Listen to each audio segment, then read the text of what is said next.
يستعجلوه سبحانه وتعالى عما يشركون ينزل الملائكة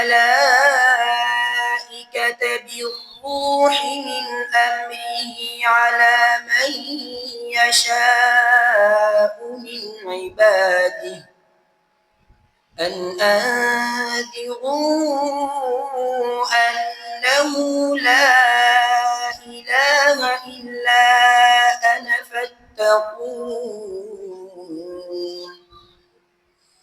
خلق السماوات والأرض بالحق تعالى عما يشركون خلق الإنسان من نطفة فإذا هو خصيم مبين والأنعام خلقها لكم فيها دفء ومنافع ومنها تأكلون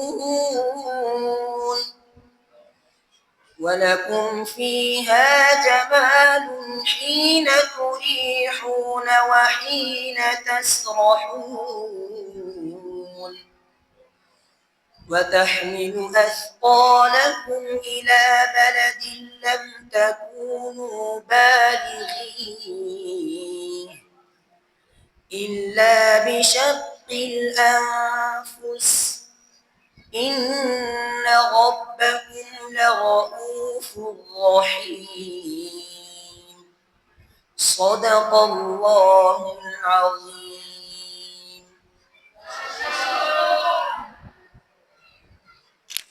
ما شاء الله يته قاري محمد ويسو